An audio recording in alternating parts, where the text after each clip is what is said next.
Welcome to our channel. ఈరోజు ఈ ఎపిసోడ్లో ఏం జరిగిందో తెలుసుకోవాలనుకుంటే వీడియోని చివరి వరకు స్కిప్ చేయకుండా చూసేయండి. ఇక వీడియోలోకి వెళ్తే గనక దీప అయితే డల్గా ఇంకా వంట చేస్తూ ఉంటుంది.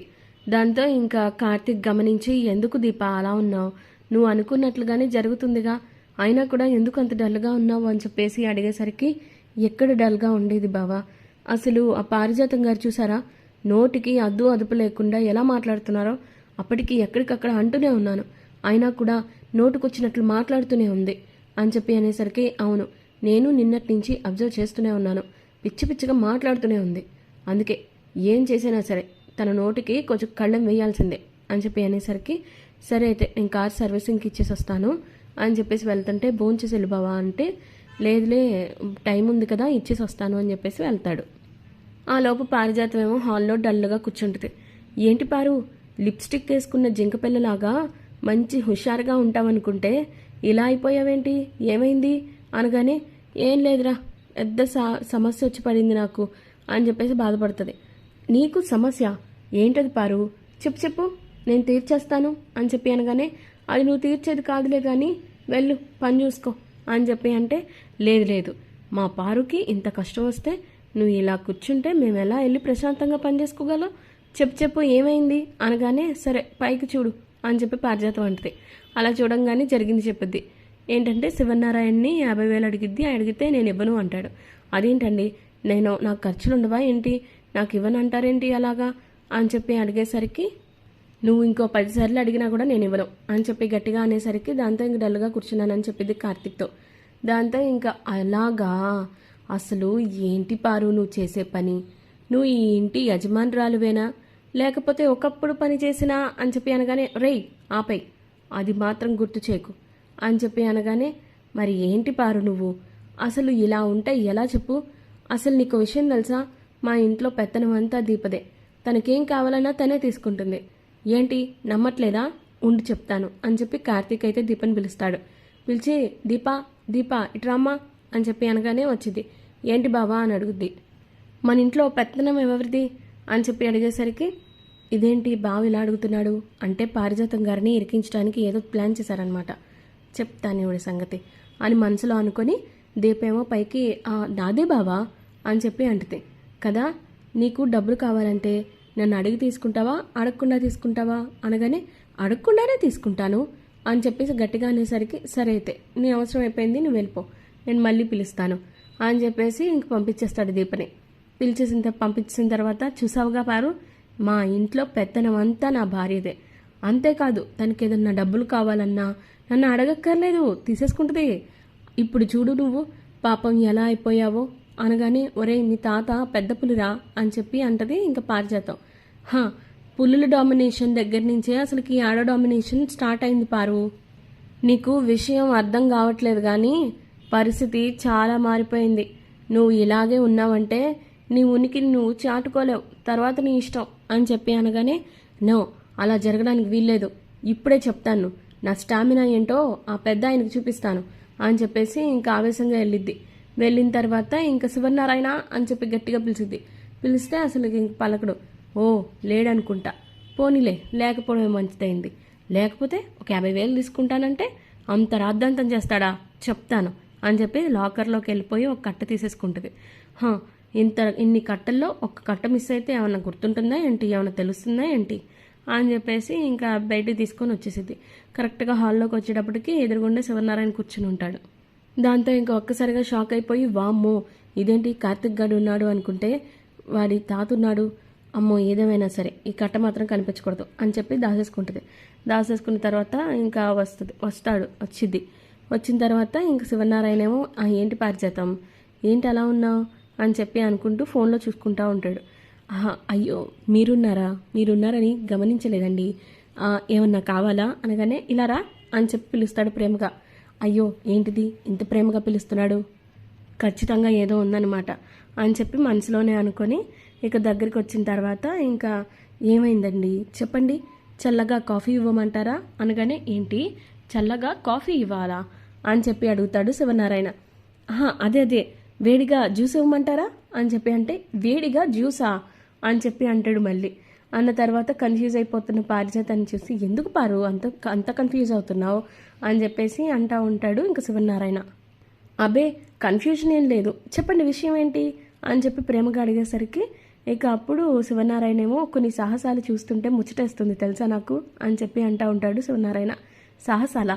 ఏంటండి ఆ సాహసాలు? మీరు చేసేదా అని చెప్పి అంటే నేను కాదు నువ్వు అనగానే నేనేమంత సాహసాలు చేశాను అని చెప్పి నవ్వుతుంది. ఇదిగో చూడు నువ్వే అని చెప్పి అనగానే ఇక ఆవిడ దొంగతనం చేస్తున్న వీడియో కనిపించేసరికి ఒక్కసారిగా షాక్ అయిపోద్ది. షాక్ అయ్యేసరికి ఇంకేం చేయాలో అర్థం కాదు. ఈ వీడియో ఎవరు తీశారు అని చెప్పి అంటది పారిజాతం. నేనే అని చెప్పేసి కార్తీక్ ఇంకా వెనకాల సోఫా నుంచి లెగుస్తాడు.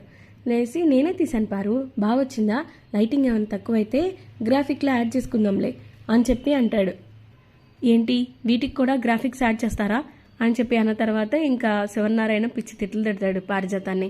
అసలు నీకు బుద్ధి జ్ఞానం ఇలాంటివి ఏమీ లేవు, మైండ్ సెట్ అసలు పని చేయట్లేదు, నీకు పిచ్చిదానిలాగా ప్రవర్తిస్తున్నావు అని చెప్పేసి తిడతా ఉంటే ఇంక చాలు ఆపండి, అసలు అందరు ఎలా ఉన్నారో తెలుసా, నేను ఎలా ఉన్నానో తెలుసా, ఒరే కార్తీక్ చెప్పరా అని చెప్పి అనగానే చెప్తాను పారు, ఖచ్చితంగా చెప్తాను, అమ్మా దీపా ఇట్రా అమ్మా అని చెప్పి పిలుస్తాడు. పిలిచిన తర్వాత దీప వచ్చింది. దీపా నువ్వు మన ఇంట్లో పెత్తనం ఎవరిది అని చెప్పి కార్తీక్ అడిగేసరికి నీదే బావా అని చెప్పి అనగానే ఒక్కసారిగా కలుక్కుమంటది పారిజాతానికి. ఏంటి నీదా? మళ్ళీ అడిగాడు, క్వశ్చన్ సరిగ్గా విను అనగానే మీరు ఎన్నిసార్లు అడిగినా నేను అదే చెప్తాను పారిజాతం గారు, మా ఇంట్లో పెత్తనం మా బావదే అని చెప్పి దీప అనేసరికి షాక్ అయిపోద్ది. ఇక ఆ తర్వాత రెండో ప్రశ్న కూడా అడగరా అని చెప్పి అంటది పారిజాతం.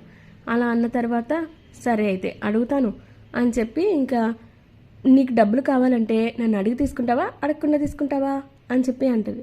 అనగానే ఇంకా అప్పుడు దీపేమో అడిగి తీసుకుంటాను బాబా అనగానే ఇంకా షాక్ అయిపోద్ది. అర్థమైంది వీళ్ళిద్దరు కలిసి నన్ను బుక్ చేశారనమాట అని చెప్పేసి అనుకుంటా ఉంటుంది.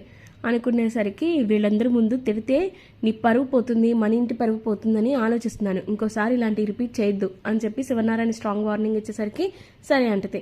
ఇక కార్తీకే కావాలని అదేంటి పెద్ద సారు పని వాళ్ళ ముందే మరి ఇలాంటి పనులు చేస్తే నేను కూడా రేపొద్దున 2 కట్టలు దుబ్బేసి 2 తిట్లు తిట్టించుకుంటాను కదా, అలా కాదు ఖచ్చితంగా దండన ఉండాల్సిందే, అప్పుడే భయం ఉంటుంది పెద్దసారు అని చెప్పేసి అంటాడు కార్తీక్ కావాలని. ఒరేయ్ ఆయన్ని అనవసరంగా రెచ్చగొడుతున్నావు నువ్వు అని చెప్పి అనేసరికి లేదు ఈ దండన ఉండాల్సిందే అని చెప్పి బెత్తం తీసి ఇస్తాడు. ఇంకా శివనారాయణ ఏమో పారిజాతాన్ని చేతి మీద దెబ్బేస్తాడు. ఇంకోసారి ఇలాంటివి చేస్తే చూస్తూ ఊరుకోను, తప్పులు పెరిగే కొద్దీ దెబ్బలు పెరుగుతాయి అని చెప్పి గట్టిగా వార్నింగ్ ఇచ్చి వెళ్ళిపోతాడు.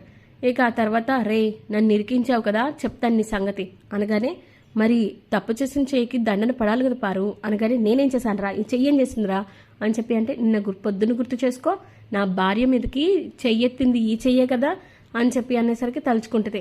వామ్మో వీడు మనసులో గట్టిగా పగబెట్టేసుకున్నాడు, ఎంతైనా వీడితో జాగ్రత్తగా ఉండాలి అని చెప్పి మనసులో అనుకుంటుంది. ఇక కార్తీక్ ఏమో దీప మనం వంట పనులు పూర్తి చేసుకుని తొందరగా ఇంటికి వెళ్ళిపోవాలి అని చెప్పేసి అంటాడు. ఇంకా అలా వెళ్ళిపోతారు. ఇంకా వీడితో జాగ్రత్తగా ఉండకపోతే నష్టం నాకేలాగా ఉంది అని చెప్పి పారిజాతం తనలో తనే అనుకుంటా ఉంటుంది. ఇక తర్వాత ఇంటికి వెళ్ళిపోతారు. ఇంటికి వెళ్ళిపోయిన తర్వాత ఇంకా నెక్స్ట్ డే ఆబ్దికానికి కావాల్సిన సామాన్లన్నీ ప్యాక్ చేసుకుంటూ ఉంటారు ఇంకా దీప కార్తీక్ వాళ్ళు. దీప ఏమో ఆలోచిస్తూ ఉంటుంది వాళ్ళ నాన్న అన్న మాటలు, దశరథ అన్న మాటలు, అలా ఆలోచించుకుంటూ ఉంటే ఇంకా మొత్తం అన్నీ సర్దేశాను వదిన, రేపొద్దున్న ఖచ్చితంగా మనం పొద్దున్నే వెళ్ళిపోదాం అని చెప్పేసి అలా మాట్లాడుకుంటూ ఉంటారు అనసూయ అలాగే కాంచన. కార్తీక్ ఏమో దీపని గమనించి ఏంటి దీప ఇంకా మీ నాన్న మాటలే గుర్తు చేసుకుంటున్నావా, ఏం కాదులే రేపు ఈ కార్యక్రమం అయిపోగానే అన్నదానం దగ్గర మీ అమ్మ నాన్నల్ని కలుస్తావు కదా, నువ్వు ఇంకేం ఆలోచించుకు ఇంకేం అనుకోకు అని చెప్పి అనేసరికి ఏంటి వీడిలా మాట్లాడుతున్నాడని కాంచన గమనించి ఒక్కసారిగా షాక్ అయిపోద్ది. ఒరే ఏంట్రా వాళ్ళ అమ్మా నాన్నల్ని కలుస్తుంది అన్నట్టున్నావు, వాళ్ళ అమ్మా నాన్న చనిపోయారు కదరా, తప్పురా అలా అనకూడదు అని చెప్పి చెంపలేసుకుంటుంది. చనిపోయారు కదా అన్న ఉద్దేశంతో.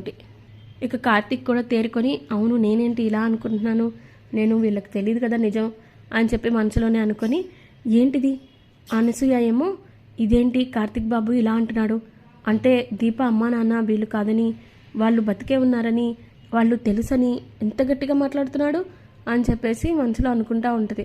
ఇక దీపేమో అది కాదు అత్తయ్య, విషయం ఏంటంటే మా అమ్మా నాన్నల్ని రేపు ఆబ్దికం రోజు అన్నదానం రోజు వాళ్ళని నేను తలుచుకుంటాను, వాళ్ళు నాతోనే ఉన్నట్టు అనుకుంటానని చెప్పాను, అందుకే బాబు అలా అన్నాడు అని చెప్పి అనగానే అవును పైగా తను రేపు ఊరు కూడా వెళ్దామంది, ఆ ఊర్లోనే కదా వాళ్ళ అమ్మా నాన్న ఉన్నారు, అందుకే అక్కడికి వెళ్తే వాళ్ళ అమ్మా నాన్నతో ఉన్నట్టే అనిపిస్తుంది అన్న ఉద్దేశంతో నేను అన్నాను. మీరే అనవసరంగా కంగారు పడ్డారు. సరే రేపొద్దున్నే ఖచ్చితంగా మనం తొందరగా వెళ్ళాలి కదా, మీరు పడుకోండి వెళ్ళి అని చెప్పేసి అంటూ ఉంటాడు కార్తీక్. అయితే ఇక ఆ మాటకి కొంచెం కాంచన రిలాక్స్ అవుతుంది. సరే అయితే పదక్క వెళ్దాం అని చెప్పేసి వెళ్ళిపోతారు. కార్తీక్ ఏమో ఆలోచిస్తూ ఉంటాడు. మరి నెక్స్ట్ ఎపిసోడ్లో జ్యోత్స్న ఎలాంటి ప్లాన్స్ చేయబోతుందని తెలియాలి అంటే నెక్స్ట్ ఎపిసోడ్